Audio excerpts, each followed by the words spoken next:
On December 26, 2024, our family of 10 booked a sightseeing trip with Tim's Tours. This was something suggested to us by our resort, Belongo Bay, on the island of St. Thomas.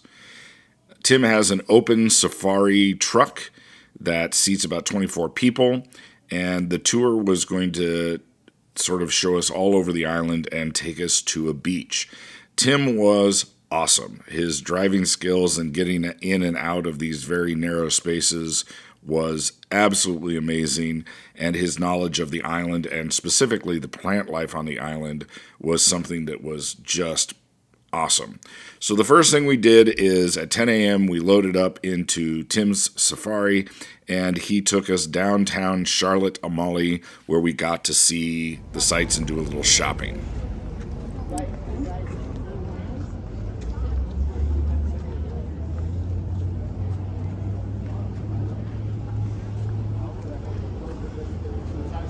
Wow.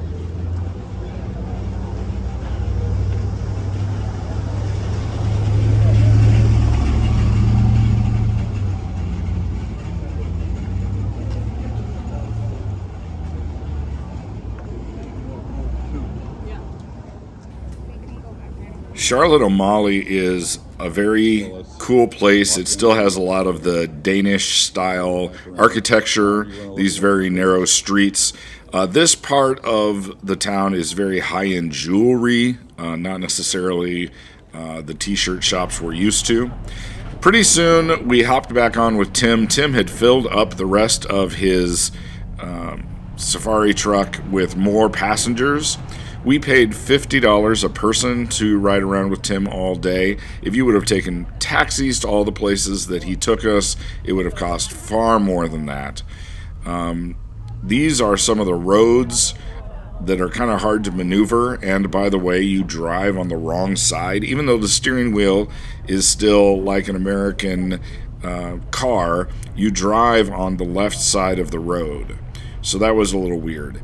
Tim also knew some pretty good spots that if they were open, he would just pull over and give us time to do some sightseeing, and he would also talk about the places that we were looking at. We're going to stop and get off and take pictures.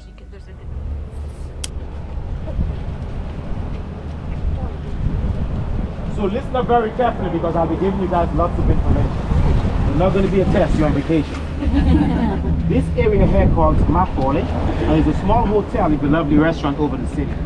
The name of the city, Charlotte Amalie. They named it after the old Danish queen because all the islands purchased from Denmark. It was March 31st, 1917 for 25 million. That includes St. Thomas, St. Croix, St. John, Water Island, and even the miniature islands and surrounding. Now the island of St. Croix is the largest of them all, and it is straight out there, but because it's so cloudy and hazy, you can't see it. Just 40 miles south of St. Thomas. It is the largest of the Virgin Islands, but it is 84 square miles. It is flat. St. Thomas is 32 square miles, St. John 19 square miles. But St. Thomas is the main capital of all of the islands, so it's therefore the most populated island. The last census, the population here was about 53,000 people living on this island. St. Croix was about 45,000. St. John was only 4,500 people. And that's because 3/4 of St. John Island is national park. Now if you guys look directly down here, you notice the two green buildings. Behind that is a round stone wall chimney. That's Blackbeard's Castle. And the real name for Blackbeard's was Edward Stitch. That was his real name. Now slightly to the left, you notice the white buildings on the hill? That's the Bluebeard's Castle Hotel. That hotel lost every single roof throughout the hurricane in 2017. Which one? Where the white buildings are. You see the one on the left, they still have not replaced it. Now behind that one that does not have the roof, there's another stone wall tower by the tree with blue windows. That's the Bluebeard's Castle. And in the base of Bluebeard's Castle, there are also cannons, because they only had two places where they had cannons to protect the harbor. One set in the base of Bluebeard's Castle, and one set in the south side of the Fort Christian Village. Behind the ship, on the point, is the Marriott Frenchman's Reef. That's the largest hotel on the island. You see the multicolored buildings, that's the time set section. Now if you guys look down here, you see the building with all the solar panels on the roof? Yeah. That's the free hotel, all inclusive. That's the jailhouse. That's right. No, you don't. So they're looking at us right now. Gonna stay here. So from here, we're going to go straight up to the mountaintop, which is the highest point, and it's also the better viewpoint on the island. And as you get up there, you'll notice it's a lot cooler because the altitude. Come on over, guys. You guys ever heard of the fruit called bitter melon? There's a fruit called bitter melon, and the fruit itself looks like a cucumber, but the outside of it is very rough. And they chop it small and make a salad with it. If you have diabetes, this could help cure your diabetes. That's the bitter melon, right there. But it have no fruits on it right now. You see the yellow flowers? In about a week and a half, they're gonna have tons of fruits on it. Now, because it's grow wild, lots of the local people, they just pull the vine and they just go make a tea with it. Some people don't even wait until they get the fruit. And what's it called again? Bitter melon. In the Caribbean, they also call it cerasee. Like Jamaican knows it as cerasee. But as long as they see it, they know what it is. By the time they see the leaf, they know what it is. Because lots of people use that stuff. Then come on the other side over here. This is called spiral ginger. Yeah. If you have stomach ache, see what I just gave you? You just eat a couple of these, problem solved. Now there was a whole ton of it here. Last week, they cut it off. You see they cut all of this? Oh, yeah. They cut all of it off because they don't know what the hell it is. The guy doesn't know what it is, that's why he cut it.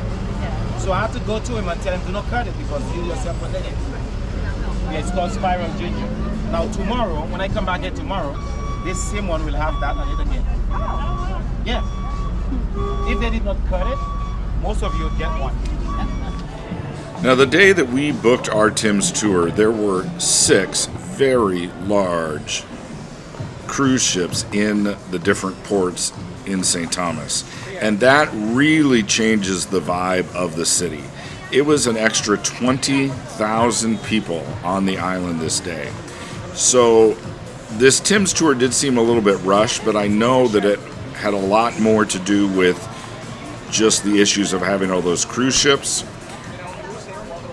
So keep that in mind when you see the crowds that we're dealing with here, especially at the Mountaintop, which is a huge, probably the biggest gift shop you can see, and also the birthplace of the banana daiquiri, apparently.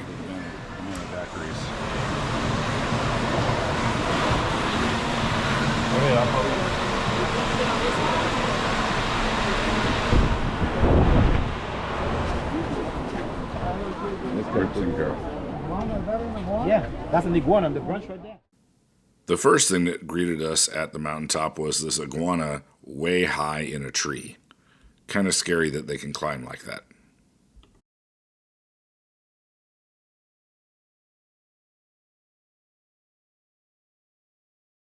You know what they do? When it's green like that, they take a knife and they slice it, and the white milk is going to drip out of it. They catch that white milk, and then they add a little milk in it and put a little honey. And the ladies passes on the face for aging. Any stuff you have in the face is going to take it out. And there's no chemicals in there. So that's one of the best things you can have. We can buy that? Yeah. Not that I know of. No, this is big. Now over here, come on over. Come this way. This way.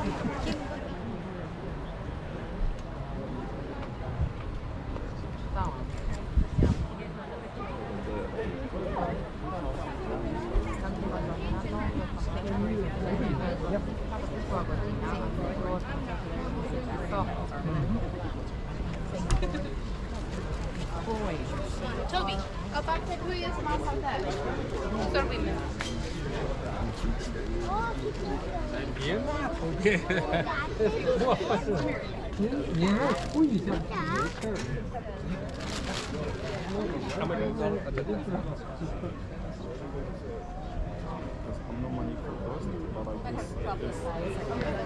Mountaintop is sort of like the wall drug of the Virgin Islands. It is very touristy. There are a lot of sculptures of pirates and different things that you can take your pictures with, and the giant bottle of rum and all of the different t-shirts. You don't see a lot of stuff like this around the Virgin Islands. Oh, wow. Then we started our way back down the mountain, and we got to pick a beach to go hang out at for a couple of hours. But this is also where Tim really is a help. He told us that while most people want to go to Megan's Bay, that since it had rained a lot, that the water there was not that clear. And instead, he took us to Sapphire Beach, which once again was really crowded with all the cruise ships, but the water was absolutely amazing.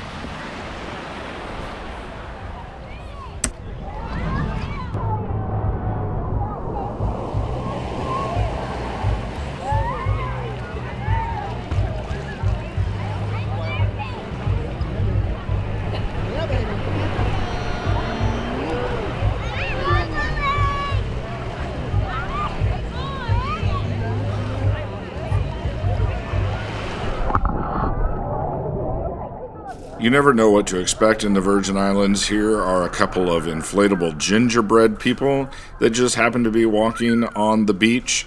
There was also a guy carrying a glass of red wine that would make you a straw hat on the beach. So there was always something interesting going on. The dinghy's coming in. They're gonna take over the world. This is that old lady talking about Satan taking over. This is what she meant. Kind of hard to see here, but this dinghy that is coming up onto the beach right now, they actually had ordered pizzas out to that ship, so they brought the dinghy up to get the pizzas out. Sapphire Beach did have some pretty good food, and we actually had the pizza there, but it did take a really, really long time, and I think we had maybe 2 hours at the beach, maybe an hour and a half at the beach before Tim was there to pick us up, and it took us about that long just to get our food. It was also Sapphire Beach where I got my really cool hat that my daughters hate. There are lots of guys that do similar tours to this on the island. You don't have to plan in advance. You can just find them and they'll take you all over the island. But I got to say, Tim was just phenomenal.